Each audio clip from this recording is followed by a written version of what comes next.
On Thursday, May 2 Japan's 30-year government bond yield crossed 4% for the first time since the security debuted in Senkyu Sachudian. The 40-year yield hit levels not seen since it was introduced in Narchin Sidian. The 20-year climbed to its highest since Sin Si Gyogyo Shilotian. The 10-year breached Artian low percent, a level Japan hasn't seen since May Sin Si Gyogyo Shilotian. For context, 3 years ago, Japan's 10-year yield was legally capped at 0.5%. Something fundamental has changed in the world's most indebted developed nation, and because Japan sits at the center of global bond markets, holding more foreign debt than any other country on earth, what happens in Tokyo doesn't stay in Tokyo. To understand why this week matters, you need to understand what Japan built over 3 decades. From the late 1990s through Nisen Ethi, Japan ran the most radical monetary policy experiment in the history of modern finance. The Bank of Japan eventually owned half of all Japanese government bonds outstanding. When the 10-year yield drifted too high, above Laten Wu percent, then Laten Wu percent, then each percent, the BOJ would step in and buy bonds until yields came back down. This was called yield curve control, or Yishi. The logic was simple. Japan had a debt-to-GDP ratio above 30%, the highest among advanced economies.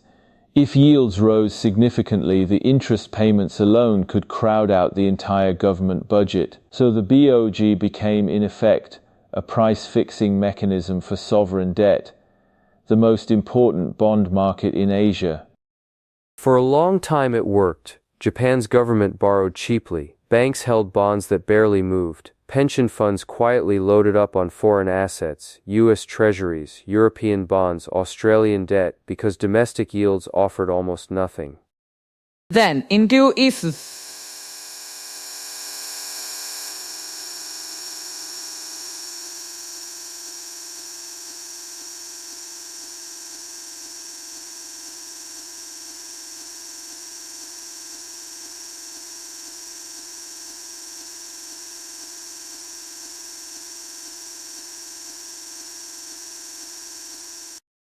the controls came off, and the market started doing what markets do. The turning point came on January Narchin. Prime Minister Sanae Takaichi, Japan's first female PM who had taken office just months earlier, called a snap election.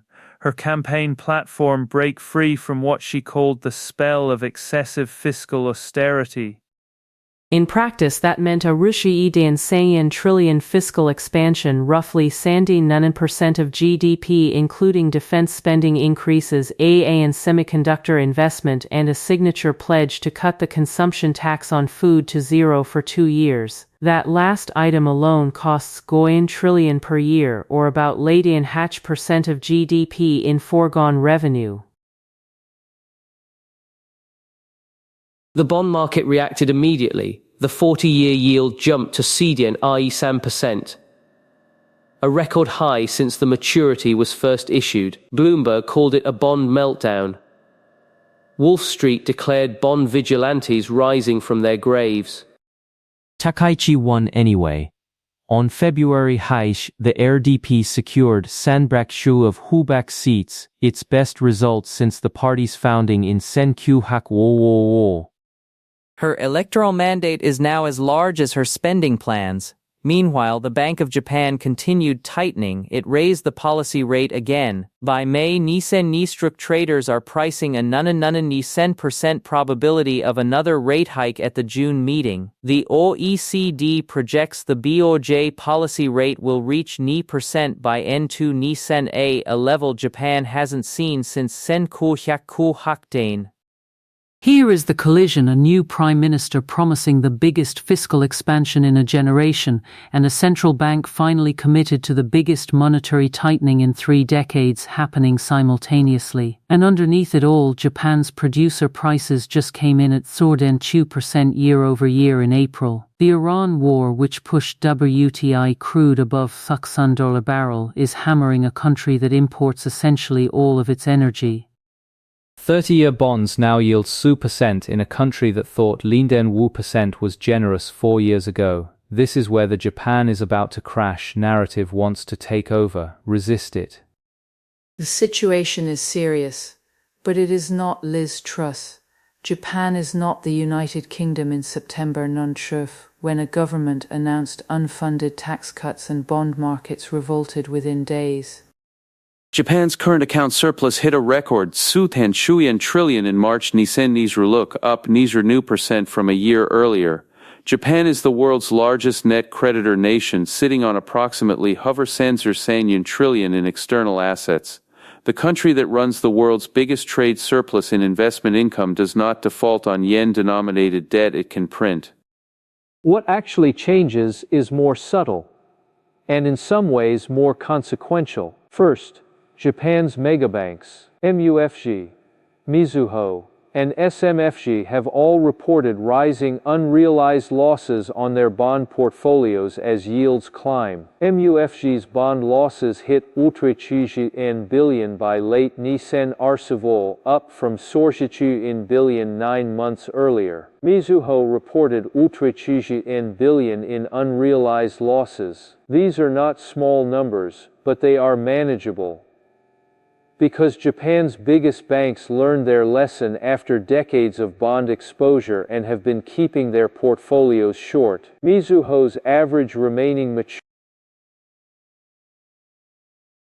The more important stress test is fiscal. Japan's Ministry of Finance must issue 500 trillion in JGBs to finance maturing debt in the fiscal year ending March 2010. When those bonds roll over at %, instead of %, the interest expense difference is real and recurring. Capital Economics estimates Japan's budget deficit could expand from %, of GDP last year to something approaching % in fiscal 2010.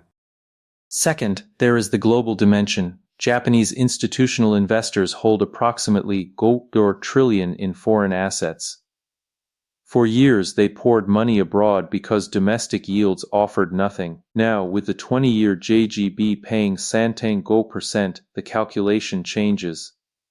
In March Nizruluk, Japan's designated major investors sold $1 trillion of foreign long-term bonds, a meaningful early signal. The world's largest pension fund GPIF, with $100 trillion under management, is reportedly considering shifting its allocation back toward domestic bonds.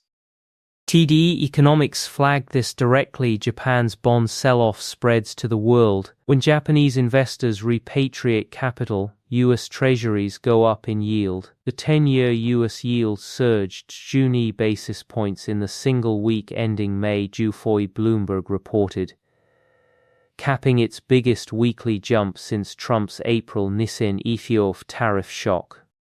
Japan does not need to crash to matter globally. It just needs to rebalance. There is a more optimistic interpretation of all this. Japan spent